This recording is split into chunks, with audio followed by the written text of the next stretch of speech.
ماننا پڑے گا کہ اہل سنت کا عقیدہ جو ہے وہ صحیح ہے، یہ کسی وہابی کا عقیدہ نہیں ہے، یہ کسی شیعہ کا عقیدہ نہیں ہے، یہ صرف اہل سنت کا عقیدہ ہے کہ سرکار کو اختیار ہے۔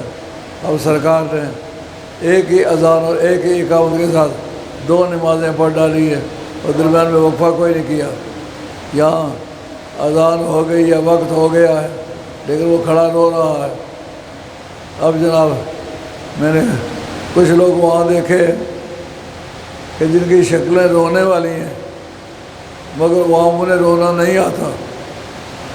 اگر خیال کریں کہ ہمارے ابا جی ہماری اس فروغ گزاشت پر روئے، میں ان کی اولاد میں سے ہوں، مجھے اپنے باپ کی سنت کو زندہ کرنا چاہیے۔ وہاں دیکھا کہ کچھ لوگ جن کی شکل ہی رونے والی ہے ان کو رونا نہیں آتا۔ اب جناب جس وقت اجازت ہوئی، سورج ڈوب گیا، اذانیں ہو گئیں، اب سرکار نے وہاں سے اجازت پائی، اب چلو۔ اب راستے میں نمازیں مغرب پڑھ سکتے ہو کہ نہیں؟ کہا نہیں پڑھ سکتے ہو، وہ وقت تو ہو گیا ہوا مغرب کا، کب مزدلفہ پہ چل کے پڑھیں گے؟ اس سے اگلا بس سٹاپ جو ہے وہ مزدلفہ ہے۔ مزدلفہ پہنچ گئے، اب عشاء کا وقت داخل ہو گیا، نمازیں پڑھنی ہے۔ کون کون سی؟ مغرب بھی پڑھنی ہے، عشاء بھی پڑھنی ہے، وہ ایک ہی وقت میں دونوں نمازیں پڑھنی ہیں۔ اب ایک وقت میں دونوں نمازیں پڑھنے کا کیا جواز؟ سرکار کا اختیار ہے۔ مسلمان جو سرکار کو مختار نہیں مانتا اس کو حج کرنے کا کیا فائدہ پہنچے گا؟ اس کا عقیدہ حضور کے عمل کے خلاف ہے، تو جو سرکار کے عمل کے خلاف عقیدہ رکھے اس کا حج ہوگا؟ یہ نویں ضلع کے پھر ابھی صبح کے اندھیرے میں صبح کی نماز پڑھنی مکروہ ہے، لیکن سرکار نے مزدلفہ میں صبح کی نماز اندھیرے میں پڑھی۔ سنت یہی ہے کہ اندھیرے میں پڑھے، جو کل تک مکروہ تھا، ناجائز تھا، آج وہ جائز ہو گیا۔ کیوں؟ سرکار کا اختیار ہے۔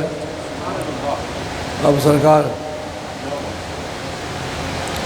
10ویں ذی الحجہ کی صبح کو مینا میں پہنچ گئے، قربانیوں کی تیاری ہوئی، اور دیکھنے میں یہ آیا ہے ہم لوگ بیٹھے ہوئے ہیں، قربانیوں کے لیے پیسے دیے، تو جو قربانیوں کرنے والا بندہ ہے وہ انہوں نے اپنے طور پر مقرر کیا ہوا ہے کہ یہ قربانیاں جا کے کرے، لیکن وہ ہمیں نہیں پہچانتا ہم کون ہیں۔ ہم کسی اپنی ضرورت کے لیے دوسرے کیمپ پہ چلے گئے، وہ آدمی کافی دیر کے بعد وہاں آیا، اور جس کے متعلق ہمیں پتہ ہے کہ میں یہ قربان گاہ میں گیا ہی نہیں ہے، وہ وہاں سے فون کرتا ہے کہ سب کو بتا دو احرام کھولتا، میں نے قربانیاں ادا کر دی ہے۔ وہ ایک پیسہ بھی قربانیوں کا خرچ نہیں اس نے کیا، ہم سے پیسے لیے اور جیب میں ڈالے اور سیدھا ادھر آ گیا، اور قربان گاہ میں گیا ہی نہیں ہے۔ اسے بھی قربانی زبانی کی ہے نا۔ تو ٹھگی کرنے والے لوگ جو ہیں وہ کعبے میں بھی جا کے ٹھگی کرتے ہیں۔ انشاءاللہ العزیز یہ اس سوموار کو یہاں قربانیاں ہونے والی ہیں، آپ دیکھیں گے مزہ آ جائے گا۔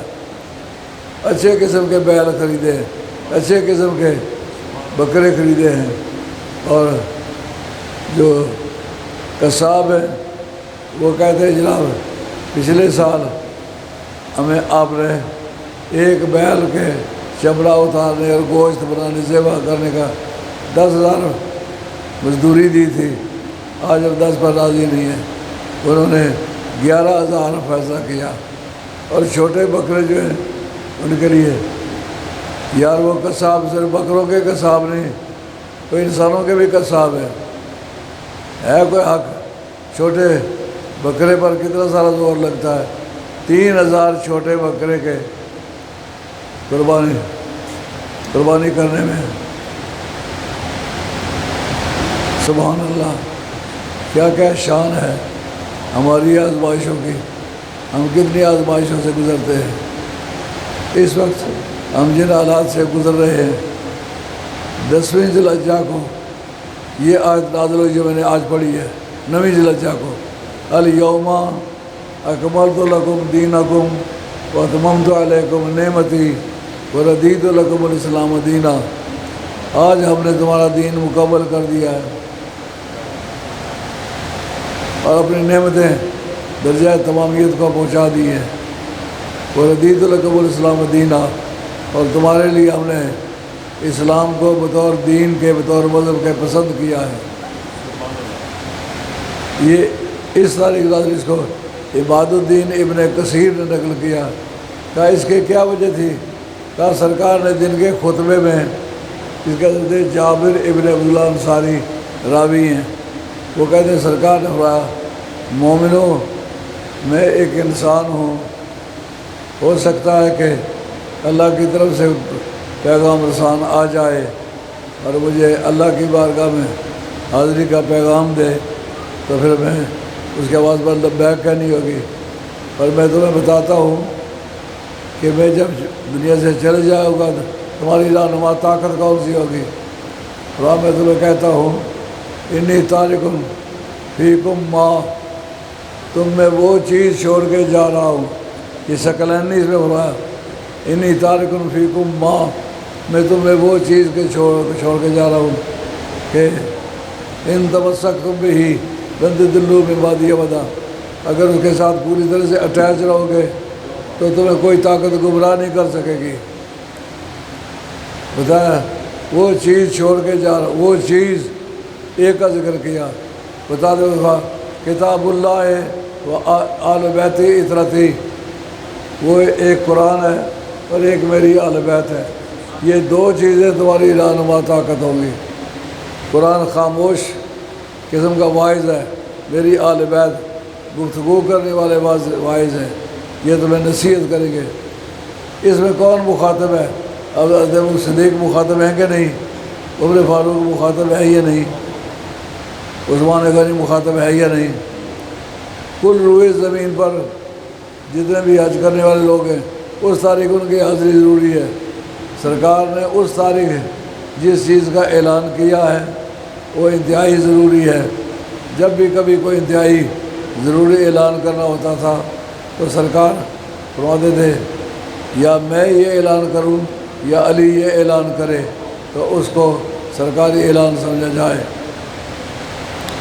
تو اس مقام پر حضرت نبی کریم علیہ السلام نے کہا کہ اے میرے صحابہ کرام، عشرہ مبشرہ سے موجود ہیں، حاضرین بدر موجود ہیں، حاضرین حدیبیہ موجود ہیں، فتح مکہ سے پہلے جنہوں نے دین اور اسلام کی خدمت کی وہ موجود ہے۔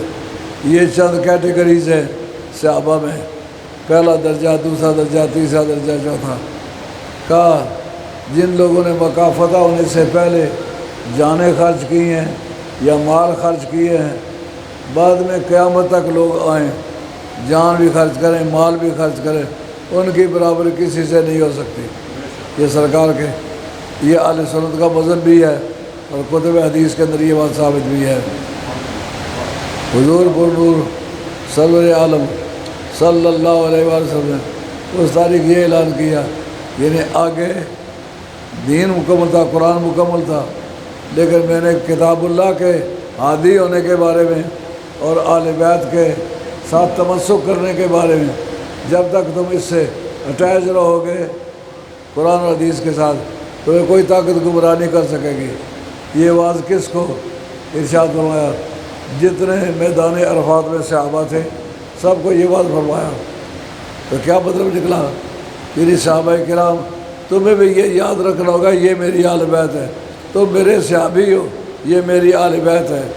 ساری زندگی کو عبادت کرے، صحابی سے آل محمد نہیں ہو سکتا، اولاد رسول نہیں ہو سکتا، اور اولاد رسول میں سے کوئی آدمی کسی طرح کی کمزوری بھی دکھائے اس وقت تک میری آل سے نکلے گا نہیں جب تک کافر نہ ہو جائے۔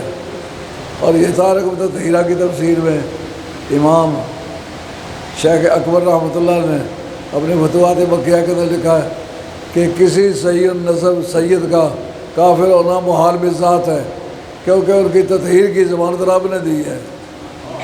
جن کے پاک کرنے کا ذمہ داری رب نے قبول فرمائی ہے وہ کافر نہیں ہو سکتے۔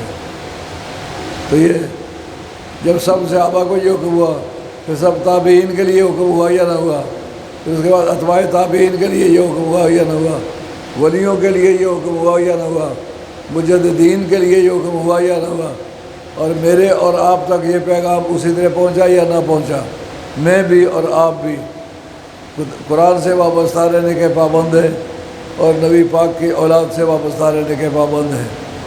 آج یہ سمجھنا کہ جی مرضی ہے کسی کی، کوئی مانے نہ مانے، اس مرضی کا استعمال کرے تو وہ کافر بھی ہو جائے، تو پھر کسی کی مرضی ہے کہ مومن رہے یا کافر رہے، نہیں۔ اگر مومن رہنا چاہے گا تو ان اصولوں کی پابندی کرے گا جو خدا اس کے رسول نے مقرر کیے۔ پہلے قرآن آیا ہوا تھا، اس کے احکام موجود تھے، لیکن یہ اعلان نہیں ہوا تھا کہ میرے بعد یہ دو طاقتیں مل کے تمہاری رہنمائی کرے گی، ایک قرآن اور ایک آل بیت۔ اہل سنت والجماعت کا یہ مذہب، پوری دنیا میں جاؤ اور یا اللہ میں کوئی شخص آل بیت کا منکر نہیں ہے، آل بیت کا منکر ہو تو ولی ہو سکتا ہی نہیں ہے۔ اور سرکار دو عالم صاحب نے جو جانور ذبح کیے اس میں بھی چند فیصلے ہوئے، چند عقیدے کی باتیں ملتی ہیں۔ کہتے ہیں کہ نبی کریم صلی اللہ علیہ وسلم جس وقت عید کی نماز پڑھ چکے تو ایک دمبا سرکار کی بارگاہ میں لایا گیا کہ جو یمشی فی السواد و یبرک فی السواد و ینظر فی السواد و یمشی علی السواد کا ایک دمبا لایا گیا جو سیاہی سے دیکھتا تھا، سیاہی پر چلتا تھا، سیاہی پر بیٹھتا تھا، اور اس کا باڈی جو تھی جو زمین پر لگتی تھی وہ سیاہ تھی۔ یبرک کے معنی وہ ایسا باڈی کا جو بیٹھتے وقت زمین سے لگتا ہے۔ اس پر سرکار نے فرمایا ھذا من محمد صلی اللہ علیہ وسلم ومن امت محمد ممن لم یدخا، یہ میری طرف سے ہے اور میری ساری امت کی طرف سے ہے جن جن لوگوں نے قربانی نہیں کی۔ اس سے پتہ چلا ایصال ثواب کا مسئلہ بھی حل ہوتا ہے کہ زید کا عمل بکر کو فائدہ پہنچاتا ہے۔ ہم ختم پڑھتے ہیں، 11ویں کا ختم پڑھتے ہیں، جمعرات کا ختم پڑھتے ہیں، ایصال ثواب کرتے ہیں، اور ایام مبارکہ آتے ہیں، ہم اپنے باپ دادے، اپنے اساتذہ، اپنے پیران طریقت اور یا اللہ اور تمام امت کے صالحین کے لیے دعا کرتے ہیں۔ لوگ کہتے ہیں یہ پہنچتا ہی نہیں ہے۔ یار اگر کوئی بندہ صحیح مسلمان ہو، اسلام کی سچائی کو مانتا ہو، اس کو ماننا پڑے گا کہ سرکار نے یہ جو قربانی کی ہے ایک اپنی طرف سے کی ہے، یہ ان کی طرف ایک ہے، وہ کہ اس کا ثواب کس کو؟ سرکار کی ذات کو۔ اور ہر وہ شخص جسے آج امت محمدیہ میں جو قربانی نہیں کی ہے یہ اس کی طرف سے ہے۔ سیدہ عائشہ رضی اللہ عنہ ایک دوسرا دمبا لایا گیا، وہ بھی انہی صفات کا مالک تھا۔ سرکار فرمایا ھذا من محمد و من آل محمد، یہ محمد اور اس کی آل کی طرف سے ہے۔ اگر امت ساری آل ہوتی تو پہلے جو گزر چکا وہ واو کیوں آتی؟ وہ الواو للجمع، جس سے آپ اینڈ کہتے ہیں، ایڈیٹیو کنجنکشن ہے۔ یہ واو عربی زبان میں ایڈیٹیو کنجنکشن ہے، یہ دو کو ملاتا ہے، دو نہ ہوں تو واو نہیں لگتی۔ وصل اور فصل کی بحث ہے، علم بلاغت میں آتی ہے۔ جس وقت عربی زبان میں واو کے لگانے اور ہٹانے پر قادر ہو جائے علماء کا بادشاہ تسلیم ہوتا ہے۔ یہ بات تو آسانی سے سمجھ آنی چاہیے، مگر انگریزی بھی حساب کی پڑی ہوئی ہے، ایسے رٹالائزیشن کے ذریعے سے یہ بات ثابت کرنے کے لیے کہ امت اور ہے، آل اور ہے، ہم کہیں گے واو لگی ہوئی ہے۔ واو جو ہے یہ ایڈیٹیو کنجنکشن ہے، جب تک دو تسلیم نہ کیا جائے ان کے دربار واو نہیں لگتی۔ امت اور ہے، آل اور ہے، اگر یہ تسلیم نہ کیا جائے تو واو نہ لگے۔ اس جگہ بات ثابت ہو گئی۔